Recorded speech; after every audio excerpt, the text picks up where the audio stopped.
네, 우리 12장 뒷부분 이제 27절까지 읽었고요. 28절부터는 또 똑같은 이야기를 이제 조금 더 구체적으로 정리하고 있죠.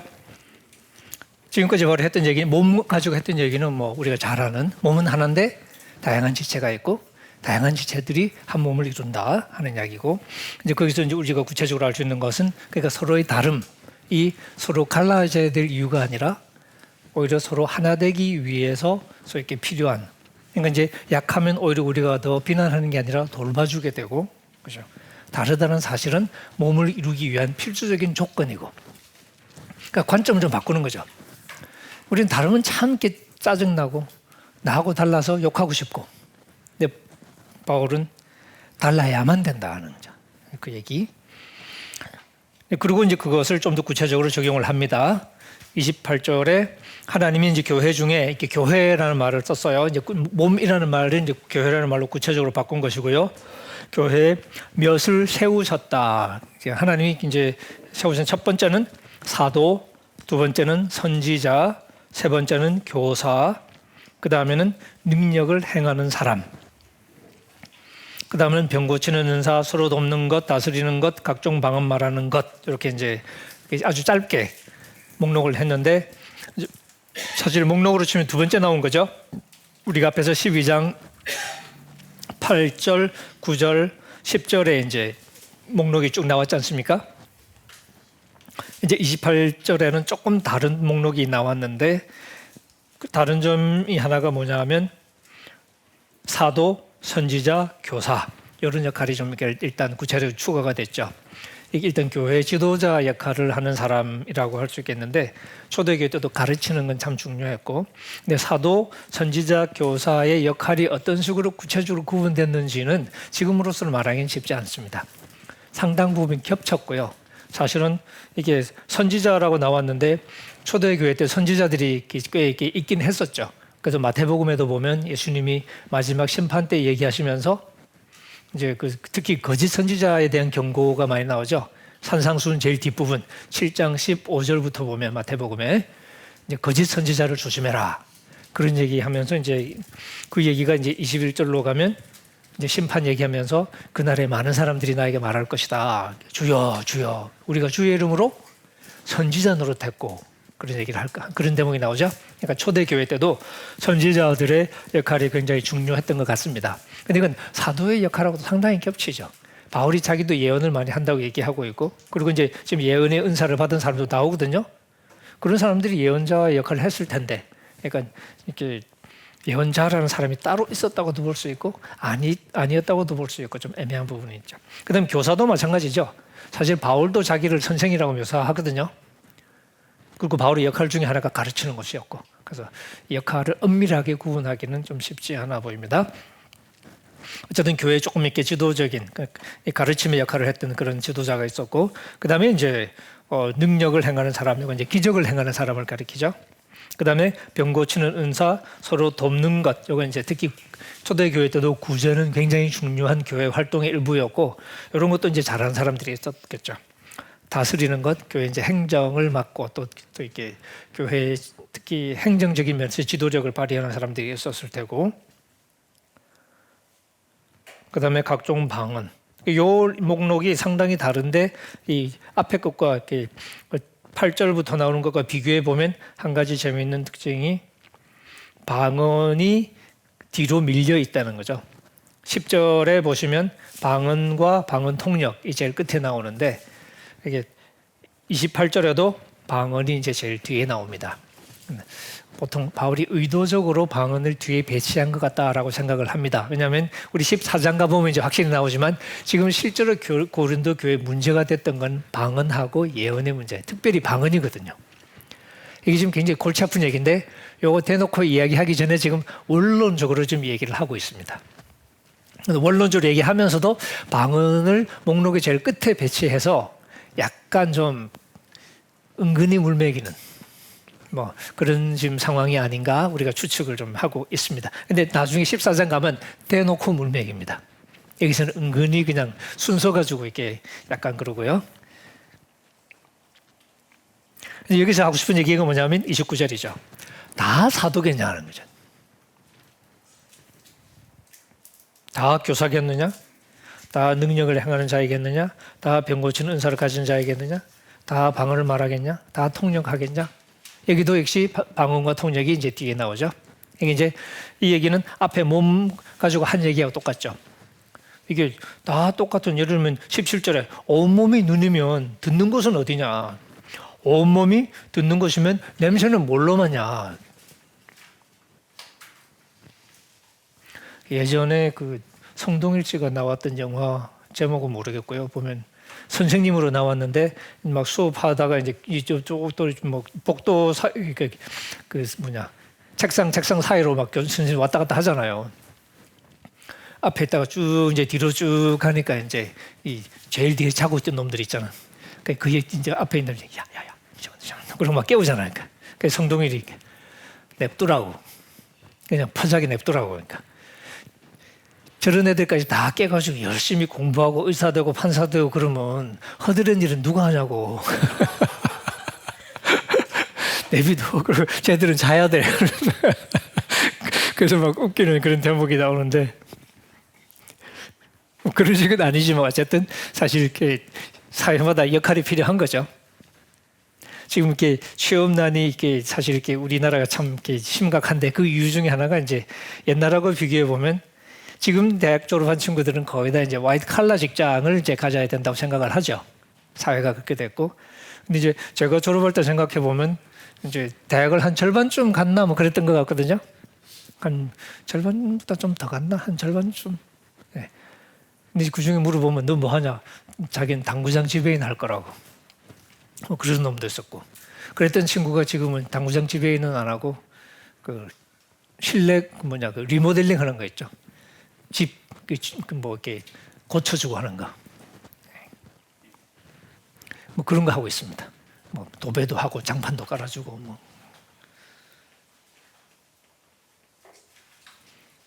그 애는 이제 대학을 안 갔죠. 또 나중에 대학 간 친구도 있고, 이제 다 이제 직장, 그런데 공장 간 친구들도 있고, 그러니까 공장은 아니지만 또 다른 회사에 이제 취직한 친구들도 있고, 이제 이런 친구들이 참 많았는데. 그러니까 이제 고루 분배하게 되면 이게 쉽죠. 근데 이제 다 화이트 칼라가 되려고 하니까 사실 또 이제 경쟁이 좀 힘들어질 수밖에 없는. 근데 지금으로서는 대학 졸업하고 사실은 화이트 칼라 안 하기도 쉽지 않은 게 다른 일들은 또 이제 다른 나라에서 들어와서 많이 하잖아요. 특히 이제 동남아나 이렇게 중앙아시아나 이런 데서 많이 들어오거든요. 그러니까 또 그런 일을 또 같이 하는 것도 또 쉽지가 않은 거야, 그러니까. 그래서 격하게 경쟁을 하게 되는 것 같습니다. 근데 교회에서 만약에 다 목사 하려고 들면 그죠? 주부 나눠주는 사람도 필요하고, 그리고 또 이제 주방에서도 밥하는 분도 필요하고, 다 필요한데, 그죠? 바로 그 얘기입니다. 다 같은 일을 하고 있을 수는 없지 않느냐는 이야기죠. 근데 이제 이런 얘기를 한 이유가 뭐냐면, 사도 아니면 남을 깔본다고 쳐보세요.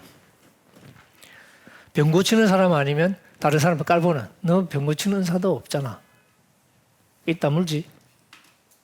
이렇게 나오면 이게 답이 없는 거죠. 어떻게 생각해야 되냐? 이거는 내가 맡은 역할인 거지 다른 사람도 이게 있어야 되는 건 아니라는 걸 알아야 되는데 우리는 내가 가진 걸 남이 안 가졌다고 깔보고 싶거든요. 그걸 공격하는 거죠. 그러니까 다양성을 인정하는 게 그렇게 참 쉽지가 않은 게 잘나고 싶어서 그런 거죠. 방언도 마찬가지로 다 방언을 말하는 사람이겠냐. 바울도 사실은 어떤 면에서는 방언을 많이 할수록 좋다고 생각은 해요. 근데 현실적으로 방언은 모두가 하고 있는 건 아니라는 거죠. 근데 그런 상황에서 야, 넌 아직도 방언 못하냐?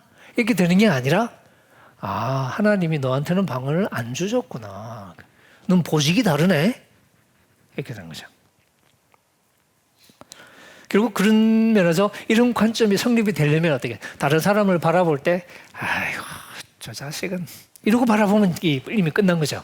그게 아니라 엄마가 식구를 바라보듯이 엄마가 자식들을 바라보듯이 그래도 사실 좀 이렇게 잘난 놈도 있고 조금 덜 잘난 놈도 있고 손이 많이 가는 애도 있고 근데 엄마가 예를 들면 손이 많이 가는 이게 몸에 좀 이렇게 아픈 데가 있는 아이를 돌보면서 걔가 몸이 아프다고 걔를 뭐 빈정거리거나 비난하거나 전혀 안 그러잖아요. 오히려 더 아픈 마음으로 더 이렇게 감싸주고 막 그러잖아요. 그것처럼 다른 사람을 볼 때 우리가 저 자식은 이게 아니고 오히려 더 가까이 다가가고 혹시 또 내가 또 도와줄 게 있으면 더 도와주고 싶고 그렇게 되려면 엄마가 자식에게 가지고 있는 사랑과 같은 태도가 필요하잖아요. 결국은 사랑이 열쇠라는 거죠. 그래서 바울이 이 얘기 하다가 이제 구체적인 훈수를 두기 전에 13장 전체를 들여서 사랑에 관한 이야기를 하고 있습니다. 그 12장과 13장에 전략적으로 12장, 14장 사이에 전략적으로 13장을 배치했다고 볼 수 있습니다. 그래서 바울이 13장 얘기를 시작할 때 12장 31절에 보시면 더욱 큰 은사를 사모해라. 더욱 큰 은사라는 건 좀 약간 비유적인 표현인 것 같아요. 다시 말하면 이제 사랑을 그렇게 말하는 거죠. 그 다음에 가장 좋은 길이라고 표현을 합니다. 사실 여러 길 중에 하나는 아니죠.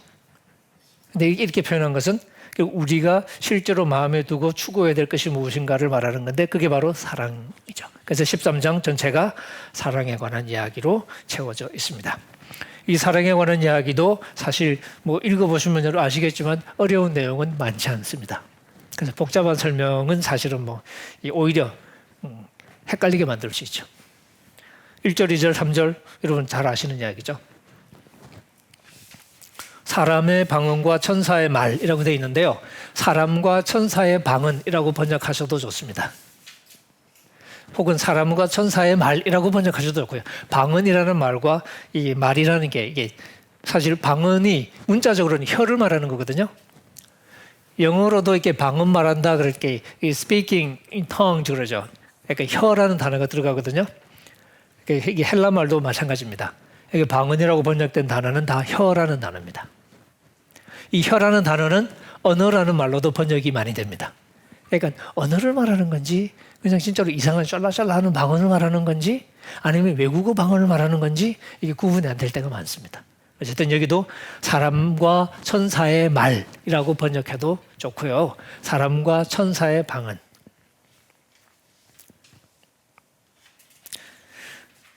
천사의 말이 뭔지 어떤 사람은 방언이 천사의 말이라고 생각하는 사람도 있는데요. 바울은 그런 의도는 아닌 것 같습니다. 요거는 약간 뭐냐면 귀신 아니라 귀신 하리비가 와다간데 라고 말할 때처럼 사람의 방언 아니 천사의 말을 해라 그냥 와 하는 경지겠죠. 그렇다고 해도 사랑 없으면 더 꽝이거든 이라는 말을 하고 싶은 약간 수사적인 표현인 것처럼 보입니다. 방언이 천사의 말이라는 건 근거가 전혀 없습니다. 방언은 우리 속에서 하는 얘기지 천사에게 그걸 하는 건 아니거든요. 우리의 영어로 하는 이야기일 수는 있지만 천사 얘기는 아닙니다. 그런데 그 설사 천사의 언어를 말한다고 해도 사랑 없으면 뭐가 되냐? 소리 나는 구리, 울리는 꽹과리. 여러분 꽹과리 잘 아시죠? 사물놀이 할 때 이렇게 막 치잖아. 어떤 때는 컨디션 좋을 때는 괜찮아 보이는데 컨디션 내가 굉장히 짜증났을 때 들으면 엄청 시끄럽고 듣기 싫고 막 그러지 않나요? 그냥 시끄럽기만 그렇게 느낄 수 있겠죠? 그런 소리에 지나지 않는다는 거죠. 무슨 악기 소리도 아니고 그냥 쇠쪼가리 울리는 소리라고 생각하시면 되겠습니다. 의미가 없다는 이야기를 하고 있는 것 같고요. 그 다음에 이제 내가 예언하는 능력이 있어서 내가 1차적으로 이제 방언이 나온 거 보면 방언이 이제 제일 골칫거리니까 제일 사람들이 나 잘났어 그럴 때 내세운 게 방언이었던 것 같거든요. 그러니까 바울이 일단 방언부터 일단 이렇게 깨부수고 그 다음에 예언하는 능력이 있어서 모든 비밀과 모든 지식을 알고 이제 예언이라는 말이 나왔고 비밀, 지식, 그 다음에 산을 옮길 만한 믿음 여기 이제 같은 계열의 은사이긴 한데 사실은 다양한 목록으로 작성할 수 있을 법한 은사들을 좀 얘기를 했어요. 그렇더라도 사랑이 없으면 I am nothing. 내가 아무것도 아니라는 거죠. 그런데 아마 고린도 교회에서는 이런 거 있는 사람이 나 대단하거든 이라고 상당히 자기를 주장했을 가능성이 있어 보여요. 그런데 바울은 그렇더라도 사랑이 없다면 다시 말하면 이게 사랑을 통해서 이게 활용되지 않는다면 아무 소용이 없는 거죠. 내가 아무것도 아닌 거죠. 그 다음에 3절 내가 내게 있는 모든 것으로 구제하고 또 내 몸을 불사르게 내어줄지라도 이게 구제는 그냥 사랑인 것 같잖아요. 그죠? 근데 역설적으로 우리 인간의 삶에는 이런 행동조차도 사랑이 아닌 행동이 가능하다 하는 거죠.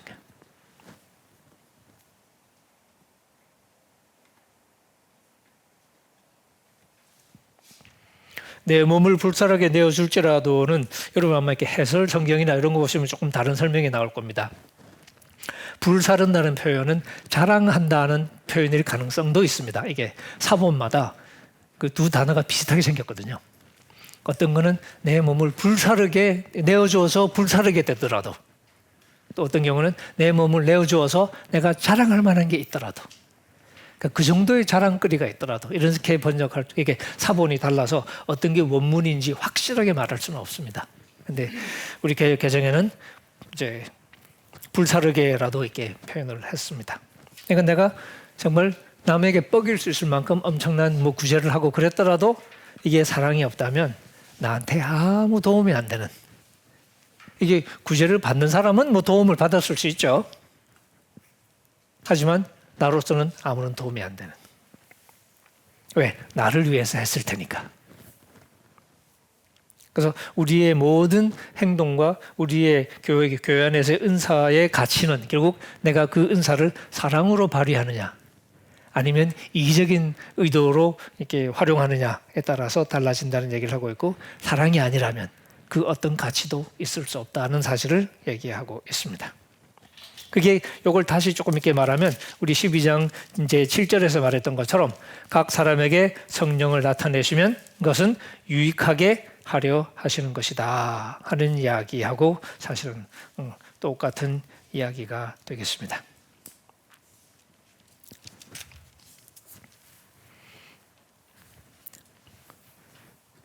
그 다음에 이제 사랑에 대한 속성. 이 사랑장은 전체가 다 이렇게 노래 가사로 다 많이 활용이 되고 그러죠.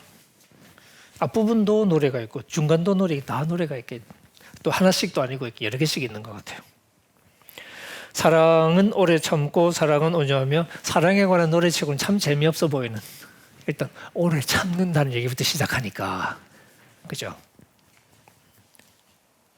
근데 사랑하고 오래 참는 건 뭔가 좀 안 맞아 보이는 느낌. 근데 실제로 이제 살면서 우리에게 필요한 사랑은 결국은 참아주는 거죠. 남편 많이 참아주셔야 되죠.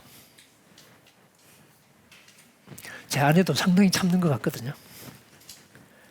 같은 때는 나 모르게 한숨 쉬는 소리도 들릴 때가 있고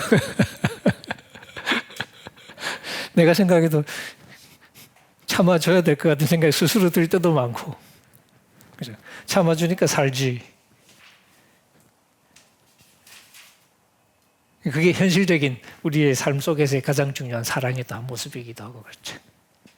사랑은 온유하고 시기하지 않고 사랑하지 않고 교만하지 않고, 우리가 다 아는 이야기들, 몰라서가 아니라 잘 안 돼서 힘든, 머리로는 다 알지만 우리의 몸이 잘 안 움직이는 그런 행동목들을 열거하고 있습니다. 전체적으로 쭉 보시면 무리에 행하지 않는다, 자기 유익을 구하지 않는다, 화내지 않는다, 악을 생각하지 않는다, 불의를 기뻐하지 않는다, 진리와 함께 기뻐한다, 이 모든 것들이 결국은 모든 걸 참는다는 것도 7절에 결국은 사랑이 이렇게 상대방, 여기 모든 걸 참아주는 것은 결국은 희망을 품은 채로 참아주는 거죠. 끝까지 희망을 잃지 않는. 모든 것을 믿는다는 것도 마찬가지입니다. 믿어주지 않으면 판이 깨지니까 믿어주는 거죠. 대개 이제 믿어주다가 속기도 하죠. 속다 이제는 끝이야 할 때도 있고, 아니면 끝까지 속아주기도 하고 그렇습니다. 끝까지 속아주는 사람은 끝까지 희망을 버리지 않는 거죠. 그래서 모든 것을 바라고, 그래서 모든 것을 견디고. 그래서 고등학교 때 조금 빗나간 얘기인데, 고등학교 때 보면 이제 제가 고3 때 반장을 했는데, 반장을 잘 하려면 소위 때 뒤에 노는 놈들을 또 잘 이렇게 통솔해야 되거든. 그래서 제가 이렇게 주로 뒷자리에 많이 앉았습니다. 걔들이 주로 뒤에서 노니까. 걔들 사이에 끼어 앉아가지고 이제 걔들 막 사고 친 이야기 막 하기 좋아하거든요. 그럼 무용담 또 딱 들어주고 막 그러면 또 이제 지네들은 반장이 와서 들어주니까 또 더 신나가지고 또 이렇게 거짓말 섞어가면서 막 하거든요. 그럴 때 이렇게 보면 걔들이 엄청 싸워요. 노는 놈들이니까 착한 애들 아니거든. 뭐 심지어는 뭐 뒤에 그 손도끼 갖고 다니는 놈도 있고 막 그랬고, 시내 나가서 싸우다가 머리 찍어가지고 이렇게 막 뭐 정학당하고 막 이런 그런 놈들인데, 한 가지 재밌는 거는 얘들은 계속 친해. 근데 싸우고 나서도 나중에 또 만나고 같이 다니고 그래요. 근데 그런 경험이 있는데, 이제 대학 때 이제 교회 다니면서 교회 또 많이 싸우잖아. 기분 좋게 갔는데 또 이제 장로님들이 막 싸우고 막, 그러니까 이제 돌아올 때 되면 기분이 되게 나빠서 돌아오고 그럴 때가 많았거든요. 하루는 교회에서 이제 집에 오다가 이렇게 드는 생각이, 왜 교회는 이렇게 싸우고 갈라지고 그러지? 근데 이렇게 고등학교 때 그런 나쁜 놈들도 계속 잘 놀더만. 그때 제가 든 생각이, 왜 잘 놀까? 걔들은 애초에 서로를 향한 기대가 없어요. 원래 그런 놈인 줄 다 알아. 그러니까 싸우는 건 당연한 거예요. 그것 때문에 헤어질 이유가 없어요. 그러니까 싸우고 다시 놀고 하는 거지. 그러니까 그런 줄 아는 거죠. 그러니까 나쁜 놈인 줄 서로 아니까 서로 잘 참아주는 걸까요? 근데 교회에서는 배운 게 하도 많아가지고, 좋은 말을 하도 많이 배워가지고 기대가 높아요. 눈만 높아진 거죠. 그러니까 예수 믿는 사람은 이래야 돼 그러는데, 실제로 내가 그러냐? 그건 또 아니거든. 그러니까 상대방이 뭔가 기대에 안 맞게 행동하면 힘든 거죠. 그러니까 왜? 기대가 높아져 있어가지고. 근데 그 기대가 현실적이지 않으니까 계속 기분이 나쁜 거니까. 그 서로 맨날 이렇게 싸우고. 그러니까 예수 믿는 친구들은 그만큼 서로 용서도 잘했던 것 같아요. 그러니까 놀던 놈들은 기대하는 게 얼추 높지 않으니까. 근데 우리는 참아주는 거 잘 못하고 용서하는 거 잘 못하고 눈이 높아가지고. 저도 처음 하숙할 때도 대학교 1학년 때 같은 이제 기독교 선교단체에 하는 친구하고 같이 하숙을 했는데, 둘 다 소위 예수 잘 믿는 이제 대학생들이잖아요. 사이가 얼마나 좋겠어요. 근데 둘이 너무 힘들었어요. 다른 게 너무 많은 거예요. 근데 그때 들었던 생각이 바로 그런 거였으니까, 교회 다니면서 좋은 말만 주워 들었지 실제로 사람과 관계 속에서 훈련해 본 적은 없잖아요. 실제로 다른 사람의 다름을 이렇게 경험해 본 적이 없어서 힘든 거예요. 내 입장에서 자꾸 판단하게 되고, 생활 습관이 또 다르니까. 난 늦게 자고 늦게 일어나고, 걔는 일찍 일어나고, 걔는 지 자야 되는데 내가 불안거리니까 짜증나고, 나는 더 자야 되는데 일찍 일어나서 부실거리니까 난 짜증나고, 뭐 이런 식인 거지. 그러니까. 그러면서 이제 서로의 다름을 실제로 받아들이는 연습이라는 게, 이 몸으로 훈련이 안 돼 있으면 굉장히 힘들잖아요. 그리고 이제 이런 훈련을 해야 되는 거구나, 뭐 그런 생각을 했던 기억이 나는데요. 이처럼 결국 참아준다는 것도, 저도 결혼해 보면, 저 결혼할 당시에는 제가 이 세상에서 가장 훌륭한 남편이 될 거라는 근거 없는 이 자신감이 있었는데, 그렇죠. 나만한 남편이, 근데 왜 아내가 울죠? 이렇게 훌륭한 남편인데 이런 것이. 그러니까 이게 의도하고 우리 몸은 전혀 훈련이 안 된 상태고, 이 격차가 너무 큰 것 같아요. 그러니까 바울이 바로 이런 것도 결국은 이제 훈련해야 된다는 이야기를 계속 하는 거겠죠. 아이디어를 몰라서라기보다는 자꾸 되새기면서 우리의 모습을 돌아보자라고 하는 이야기라고 할 수 있습니다. 그래서 바울이 이제 8절부터 이제 하는 이야기는 사랑의 이제 종말론적인 사랑의 영속성 이라고 표현했는데, 사랑은 영원하지만 은사는 한시적인 것이다. 은사라는 게 사실 그렇죠. 뭐 이렇게 제가 학교에서 가르치고 지금 여기도 이렇게 떠들고 있지만, 제가 이렇게 떠들고 이게 직업이 되고 먹고 살 수 있는 이유가 뭐냐면, 다른 사람들이 무식해서 그런 거죠. 다른 사람이 다 알면 이런 직장이 필요가 없겠죠. 이게 은사가 그런 거라는 거죠. 그러니까 은사는 아직은 우리가 모르니까 하나님이 미리 좀 알려준 사람은 그만큼 소중한 역할을 하는 거죠. 근데 이게 언제까지 통하냐? 모를 때까지만 통하는 것이니까. 근데 그때가 되면 다 알 거거든요. 그때 되면 지식도 예언도 다 필요 없는 거예요. 왜? 다 알기 때문에. 사랑은 이건 시간의 영향을 받지 않거든요.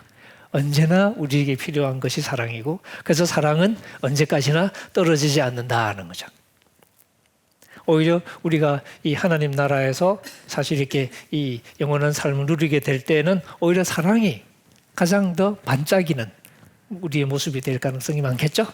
지금은 우리가 서툴러 가지고 빛이 별로 안 나지만 만약에 우리가 온전해지면 우리에게서 가장 반짝이는 보석이 아마 사랑이 아닐까. 근데 예언도 패하고 8절, 방언도 그치겠죠? 그 다음에 지식도 패하겠죠. 왜? 다 알 거니까. 그래서 우리는 부분적으로 아는 거죠. 안다고 까불지만 지극히 조금밖에 모르잖아요. 우리가 늘 하는 말로 공부는 하면 할수록 모르는 게 많아진다. 뭐 그러는데. 그러니까 정말 우리가 아는 건 이만큼밖에 안 되는데 그거 가지고 잘났다고 까부는 게 웃긴다는 거죠. 부분적으로 알고 부분적으로 예언하고. 하지만 온전한 것이 올 때는 부분적으로 하는 게 다 패해지겠죠. 그걸 알고, 그러니까 내가 지금 아직은 온전한 것이 오지 않았기 때문에 내 가진 이 지식이 혹은 내가 지금 받은 예언의 말씀이 그래도 소중하게 쓰일 수 있지만 이건 한시적으로만 그런 것이 나중에는 다 똑같아질 거다. 결국 다시 말하면 좀 겸손하자 하는 그런 얘기겠죠. 그리고 그걸 예를 들어서 얘기할 때 10절, 11절 뭐처럼 잘 아시는 이야기죠. 어렸을 때는 말하는 것도 어렵고 깨닫는 것도 어렵고 생각하는 것도 어렵고. 근데 이제 다 크면 어린애 행동 하지 않잖아요. 그죠? 이건 뭐 당연한 얘기입니다. 이게 지금 우리 현재와 나중에 우리가 영원한 생명을 누리게 될 때를 비교하는 거죠. 지금 아직 우리 어릴 때니까. 그래서 지금은 12절 거울로 보는 것 같이 희미하나라고 그랬는데 사실 그리고 이제 여러분 박물관 같은 혹시 이제 뭐 외국 박물관 이런 데 가보시면 옛날에 쓰이던 청동 거울 뭐 이런 거 가끔 나올 텐데 근데 그런 것들은 되게 녹이 슬고 막 그런 게 많아가지고 잘 안 보여요. 근데 실제로 이 당시에 고린도에서 나는 청동 거울은 굉장히 품질이 좋았습니다. 꽤 잘 보여요. 그래서 희미하다는 말은 아닌 것 같고요. 요거 이제 번역이 사실 영어에 에니그마라는 단어가 있거든요. 이게 뭐 수수께끼 이런 뜻으로 쓰이는 단어 있죠. 에니그마. 이게 그게 헬라 말입니다. 헬라 말이 그대로 영어가 된 건데 그 단어가 쓰였어요. 그러니까 이제 여러 가지 국리를 해보건데 여기서의 핵심 포인트는 간접적이라는 의미를 전달하는 것 같습니다. 지금은 거울로 보는 것처럼 간접적이라는 거죠. 거울이 한번 비춰서 보이잖아요. 이게 직접 보는 건 아니거든. 그런 의미에서 간접적이다. 근데 그때가 되면 얼굴과 얼굴을 대해서 볼 것이다. 그렇죠? 그러니까 지금은 우리가 사실은 주님을 직접 보지 못합니다. 지금 우리가 주님을 경험할 수 있는 것은 사실은 간접적일 수밖에 없죠. 근데 그때가 되면 정말 얼굴을 보게 될 것이고 지금 우리가 하나님의 얼굴 보면 어떻게 되죠? 죽죠. 여러분 출애굽기 이야기 기억나실 텐데 모세가 하나님 바지가랑이 붙잡고 늘어지는 대목 있잖아요. 이스라엘 백성이 사고 쳐가지고 하나님이 다 쓸어버리겠어. 모세가 막 물고 늘어지고 제발 그러시지 말라고. 그러니까 하나님이 그냥 모세가 하도 그러니까 알았어 내가 니네들 가나안 보내줄게. 한 걸음 물러서시죠. 근데 난 안 가. 그래서 모세가 생각해보니까 그러면 아무 도움이 안 될 것 같거든. 보내준다고 그러고 하나님이 안 가시면 소용이 없잖아요. 다시 한번 붙잡고 늘으시죠. 안 된다고. 안 가시면 어떻게 되냐고. 하나님이 또 한 걸음 물러서서 그래 내가 가줄게. 그리고 이제 마음을 돌이키시잖아요. 근데 글쎄요. 제가 우스갯소리를 한 얘기입니다. 모세가 약간 좀 못 믿었을까요? 각서 씁시다. 이렇게. 각서 쓰자. 이렇게. 그걸 이제 모세의 표현을 하면 당신의 영광을 보여주십시오 하고 도발적인 주장을 여깁니다. 그때 하나님이 네가 내 얼굴 보면 죽거든. 그래서 어떻게 하십니까? 내가 너를 앞에 지나갈게. 지나갈 때 얼굴을 내가 가릴게. 그리고 내가 지나가고 나서 내가 손을 뗄게. 그럼 네가 나의 뒷모습을 보게 될 거다. 그런 대목이 나오죠. 그것도 약간 상징적인 느낌이 나죠. 그러니까 모세가 하나님의 뒷모습을 봤던, 그러니까 하나님을 가장 최근접 거리에서 목격한 사람이 모세거든요. 하나님의 뒷모습을 본 거니까. 그래서 농담으로 할 때 하나님은 뒤태가 자신이 있으셨구나. 그런 농담을 이렇게 하곤 하는데 가끔 이렇게 연예인들 중에는 자기 뭐 어떤 방향이 자기 잘 나온다고 어떤 방향으로만 카메라 대게 하는 그런 사람도 있다 그러대요. 하나님은 뒤만 찍도록 그런 게 이제 그게 무슨 얘기냐면 직접 하나님을 볼 수 없는 인간의 어떤 존재를 나타내는 방식인 거죠. 사실 예수님 당시에도 이런 이 요한복음 13장부터, 요한복음은 앞부분은 대중들하고 섞이면서 옥신각신하는 이야기고 13장부터는 제자들하고 마지막 헤어지는 장면이죠. 반으로 딱 갈라지는데 그 13장부터 이제 예수님이 제자들 발 씻고 나서 그다음에 이제 나 간다, 아버지께로 간다. 그러니까 빌립이 약간 짜증났나 봐요. 자꾸 아버지 하는데 빌립이 아버지 좀 보여달라고. 예수님이 그 말에 또 약간 빈정이 상하신 것 같아. 이것도 제가 그냥 웃자고 하는 얘기입니다. 나를 본 사람은 아버지를 본 건데 아버지 보여달라고? 나보고 만족을 했었어야지. 약간 이런 얘기일까요? 근데 나를 본 자는 아버지를 보았거늘 어찌하여 나에게 아버지를 보여달라 하냐. 그 얘기를 다시 말하면 아직은 너네들이 나를 보는 것처럼 아버지를 볼 수 있는 때가 아니라는 거죠. 지금 볼 수 있는 존재는 말씀이 육신이 되어서 우리 중에 계신 그리스도밖에 없는 거예요. 그러니까 아버지는 아직 우리가 볼 수가 없어요. 그 요한복음 처음 18절에 말하는 것처럼 1장 아무도 하나님을 본 사람이 없으되 그죠? 독생하신 하나님이 나타내셨다. 그러니까 지금은 독생하신 하나님, 예수 그리스도 밖에는 하나님을 볼 수 있는 방법이 없는 거죠. 이건 하나님을 직접 보는 건 아니죠.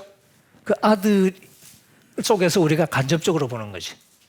근데 그때 예수님이 하시는 말씀이 그리고 이제 그 아들도 떠나가잖아요. 그 제가 아까 처음에 시작할 때 말씀드렸던 것처럼 그러면 이미 우리 주님도 떠나가고 계시면 그럼 우리가 어떻게 그 주님과 관계를 맺냐? 바로 서로 사랑하는 섬김을 통해서 주님이 우리 안에 계시고 우리가 주님 안에 있고 그런 삶을 사는 사람이 나중에 예수님이 다시 와서 아버지와 함께 거처를 같이 하겠다고 약속하시거든요. 그리고 우리가 아버지를 대면에서 만나서 함께 지낼 수 있는 때는 언제 예수님이 가셨다가 거처를 마련하고 다시 오시는 그때. 근데 그 사이 우리는 어떻게 하고 있냐? 서로 사랑하는 그 순종을 통해서 주님과의 관계를 유지하고 있는 그런 사람들에게 아버지를 직접 만날 수 있는 그 기회가 주어질 거라는 거죠. 이것도 사실 지금은 우리가 간접적으로 그죠? 성경 말씀을 통해서 우리 믿음의 고백을 통해서 우리가 주님을 만나는 거지 우리가 눈으로 본 게 아니잖아요. 베드로전서에 말하는 것처럼 너희가 주님을 보지 못했지만 믿고 사랑하지 않냐. 지금은 또 믿고 말할 수 없는 기쁨으로 기뻐한다 라고 말하는데 그게 다 믿음의 이야기인 거죠. 우리도 마찬가지죠. 그럴 때는 답답하잖아요. 그래서 많은 사람이 답답해가지고 성급해지죠. 그래서 주님의 임재를 느끼고 싶어 해요. 이게 조금 위험해질 때가 있습니다.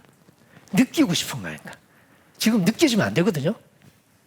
군대가 있는 남자친구 예를 제가 잘 드는데 군대가 있는 남자친구가 지금 자기와 함께 있다고 느껴지면 큰일 나잖아요. 없다고 느껴져야지. 있다고 하면 늘 마음으로는 함께 한다고 믿긴 하지만 몸은 떨어져 있는데 이제 큐티할 때 한 청년이 정말 주님이 자기 옆에 계신다는 느낌이 들었다고 얘기를 이렇게 하더라고요. 제가 농담 반 진담 반으로 병원 가보라 그랬습니다. 네, 진짜 느껴졌냐고. 느껴지면 큰일 난다고. 진짜 뭘 느끼냐면 안 계신다고 느껴야 돼요. 그게 바울이 우리에게 가르쳐 주는 겁니다. 몸으로 있는 동안에는 주님과 떨어져 있는 줄을 우리가 안다고 바울이 얘기를 하거든요. 그러니까 지금은 아닌 거예요. 그러니까 답답하지. 그런데 답답하지만 이 실을 바늘 허리에 묶어서 이렇게 쓸 수는 없잖아요. 이 시간은 우리가 견디는 거죠. 이 간접적인 이 만남의 답답함을 우리가 인내하면서 그날을 고대하는 거죠. 근데 그때가 되면 우리가 얼굴과 얼굴을 대하여 보게 될 것이고 그때까지는 우리는 이 간접적인 이 부재의 시간을 서로 사랑하는 삶을 통해서 사실은 이렇게 메고 간다라고 가르칩니다. 이게 바로 사랑인 거죠. 그때가 되면 우리가 이제 다 알게 될 것이고 그래서 13절 믿음, 소망, 사랑 세 가지는 항상 있을 것이다. 이건 뭐 유명한 트리오죠. 근데 아주 도발적인 주장이죠. 그 중에 제일은 사랑이다. 아마 이렇게 바울이 이런 얘기 안 하고 제가 이렇게 신학 책에다가 이런 얘기 썼으면 2단, 3단 난리가 났을 겁니다. 그러지 않을까요? 이 사랑은 우리끼리 사랑을 말하는 거거든요. 믿음보다 사랑을 앞세운 것이 가능했을까요? 근데 바울은 그렇게 얘기하고 있거든요. 이 땅에서의 우리의 신앙은 실제로 우리가 함께 할 수 있는 사람은 여러분밖에 없잖아요. 주님을 제가 직접 눈으로 보면서 섬기는 게 아니잖아요. 그러니까 이 땅에서 내가 신앙적인 표현을 한다는 그 표현은 거의 대부분이 결국은 공동체 속에서 혹은 이 사회 속에서 다른 사람을 향해서 하는 행동일 수밖에 없는 거예요. 적어도 우리 몸으로 행동하는 것은. 주님을 향한 마음이야 우리가 간절하지만 지금 우리가 주님의 부재의 시간을 살아간 우리로서 주님을 향한 사랑의 표현은 실제로는 다른 사람을 향한 섬김의 표현일 수밖에 없다는 것이고 신약성경은 그 부분을 아주 많이 강조하고 있습니다. 그 중에 제일은 사랑이다. 그 교회 공동체에서 우리가 주님을 잘 섬긴다라고 말은 결국은 우리가 그만큼 사랑한다라는 이야기로 표현이 돼야 된다는 거죠. 믿음, 소망, 사랑 이 세 가지는 바울 서신에도 종종 나오는 제가 데살로니가 전서 1장 3절하고 5장 8절을 이렇게 해놨는데 그 구절만 읽고서 또 한번 쉬겠습니다. 우리 한번 가보십시다. 데살로니가 전서 1장 3절. 바울이 이제 데살로니가에서 이제 복음 듣고 예수 믿게 된 사람들을 이제 향해서 쓴 편지인데 어린 교회를 사실 이렇게 냅두고 바울이 이렇게 이 아테네까지 도망을 친 거였거든요. 유대인의 박해 때문에 베레아로 갔다가 거기서도 박해가 계속되니까 할 수 없이 형제들의 인도를 받아서 아테네까지 지금 이렇게 도망쳐 와 있는 상황인데 아테네에서 쓴 편지인지 아니면 거기서 조금 더 가서 고린도로 가잖아요. 고린도에서 썼는지는 정확하게 우리가 확인할 수는 없습니다. 근데 어쨌든 아테네, 고린도 아마 고린도였을 가능성이 많아 보이긴 하는데 어쨌든 이제 바울이 걱정이 되는 거죠. 한 가지 걱정은 교회가 박살났을까 봐. 그게 한 가지 걱정이었고 그다음 또 한 가지 걱정은 바울이 사실 이 밤에 이제 도망을 친 거라 어떤 면에서는 야반도주처럼 보일 수도 있거든요. 아침에 사고 났는데 교인들이 바울 사도 어디 가셨어? 피신하셨대. 어디로? 아테네까지 가셨던. 우리 냅두고? 지 혼자 살겠다고?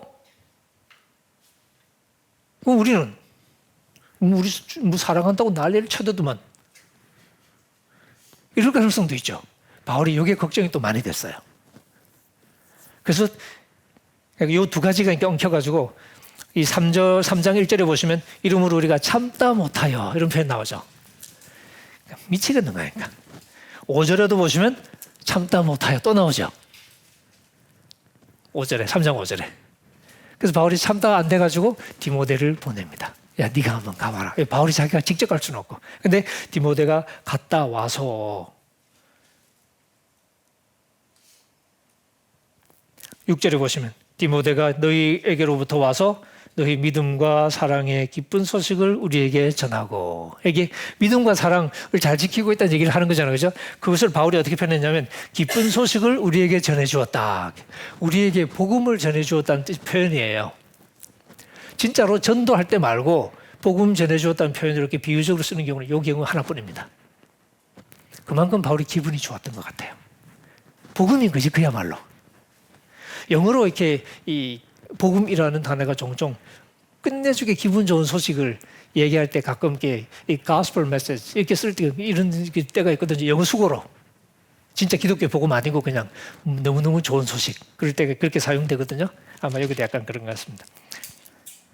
그런 상황에서 바울이 일단 고린도 교인들이 믿음을 잘 지키고 있는 거예요. 그리고 이제 감사하는 얘기가 이제 2절부터 나오는데 2절에 이제 항상 기도할 때마다 이제 여러분 기억한다. 그리고 이제 3절 여러분의 믿음의 역사와 이 역사라고 번역을 했는데 왜 그런지 모르겠어요. 역사라는 말 대신에 행위라고 바꿔주십시다.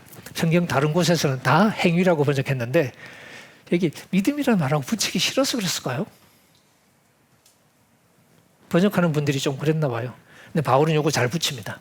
믿음의 행위와 사랑의 수고와 그다음에 소망의 인내. 이 소망의 인내는 물론 예수 그리스도께서 다시 오시기를 기다리는 우리 주 예수 그리스도에 대한 소망의 인내가 되겠죠. 이렇게 그리스도인의 삶을 삼중적으로 묘사하고 있는데 근데 가만히 생각해 보시면 이게 신앙생활의 세 영역이 아니라 같은 신앙을 세 가지 관점에서 바라보는 거예요. 우리가 신앙생활을 살아가는데 그걸 우리가 수직적인 차원에서 생각하면 믿음의 행위라고 할 수 있겠죠. 예를 들어서 제가 목사님을 열심히 사랑하고 섬긴다고 쳐봅시다. 그걸 이제 한편으로 참 믿음 좋아. 우리가 그렇게 얘기하잖아요. 근데 참 믿음 좋아라고 보면 대개 보면 다른 사람한테 하는 것들이잖아, 그죠? 그러니까 근데 그게 우리의 믿음의 표현이니까 믿음의 행위라고 말할 수 있겠죠. 근데 그게 또 이제 수평적으로 보면 그게 동시에 또 사랑의 수고가 되는 거잖아요. 사랑의 수고가 되는 거고. 근데 그걸 또 종말론적인 관점에서 생각해 보면 그런 삶이 바로 소망하면서 인내하는 삶인 거잖아요. 나 잘났다 이러면서 살고 싶지만 그거 다 접어놓고 다른 사람을 섬기면서 살겠다 하고 우리가 인내하면서 사는 게 우리가 또 소망하는 게 있기 때문에 그런 거거든요. 그러니까 이 세 가지는 결국은 이게 서로 다른 게 아니라 한 가지 삶을 하나님을 섬기면서 살아가는 하나의 삶을 세 가지 관점에서 바라본 것이다. 뭐 이렇게 표현하면 좋을 것 같습니다. 데살로니가 5장 8절 같은 데서도 믿음과 사랑을 하나로 붙여가지고요. 믿음과 사랑의 호심경. 호심경은 호자는 보호한다 할 때 호자고 심은 가슴을 가리키는 심자죠. 가슴을 막는 게 옛날에 그 완전 군장 갖출 때 가슴 부분에 이제 그 옛날에 흉배라고 그랬죠. 지금 호심경으로 바꿨는데 요 가슴을 딱 막는 부분. 이제 한 부분인데 하나인데 믿음과 사랑을 딱 하나로 이렇게 붙여서 그렇게 얘기하고 있습니다. 그다음에 구원의 소망. 이 소망은 일종의 우리를 지켜주는 투구가 되는 것처럼. 근데 이런 거 얘기할 때 이게 무기를 너무 상세하게 주의하지 않도록 주의해야 됩니다.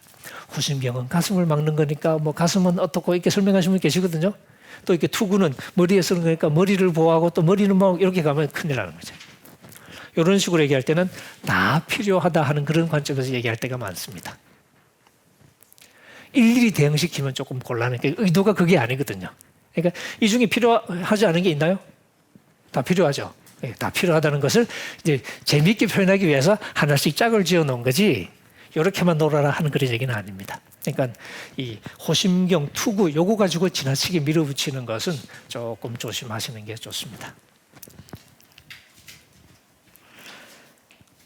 뭐 이런 대목에서 우리가 해볼 만한 사랑은 믿음보다 더 중요한가? 이 땅에서 믿음이라는 게 뭔가를 생각해 보면 답이 나올 수도 있겠죠. 바울도 갈라디아서 5장 6절에 그렇게 얘기하죠. 우리가 믿음으로 혹은 믿음에서 나는 성령으로 의의 소망을 기다린다라고 5장 5절에서 얘기하고 6절에는 왜냐하면 그리스도 예수 안에서는 할례 무할례가 이제 다 소용이 없어요. 그게 무슨 가치가 있어요? 이제 중요한 것은 사랑을 통해서 역사하는 믿음만이 중요하다. 근데 믿음이라는 게 사랑을 통해서 역사한다는 거죠. 역사한다는 단어가 이렇게 영어의 energize라고 이렇게 우리가 하는 그 단어 있죠. 그 단어의 어원이 되는 단어예요. 그러니까 사랑을 통해서 움직인다라고 말을 해도 되고 사랑을 통해서 활동한다라고 표현할 수도 있겠고 사랑을 통해서 진면목을 발휘한다 이렇게 표현할 수도 있겠고 하여튼 믿음이라는 게 믿음 자체는 하나님과의 관계라고 생각하면 믿음 자체는 보이는 건 아니잖아요. 그죠? 근데 그게 안 보이는 채로 있는 게 아니라 우리의 우리의 육체를 통해서 표현이 되잖아요. 그럼 그건 사랑인 거지. 그러니까 제가 조금 이렇게 할 때 우리 공기 중에도 지금 물이 많은데 H2O가 많은데 안 보이잖아요. 우리 눈에 보이는 순간 그건 액체잖아요, 이미. 그런 것처럼 믿음이 우리 눈에 보이는 믿음은 다 사랑일 수밖에 없는 거죠. 이 땅에서는 사랑이 아니고는 표현할 방법이 없기 때문에. 그래서 믿음과 사랑은 갈라지지 않는다고 할 수 있겠습니다. 네, 우리 또 조금 쉬었다가 우리 이제 14장으로 넘어가도록 하겠습니다.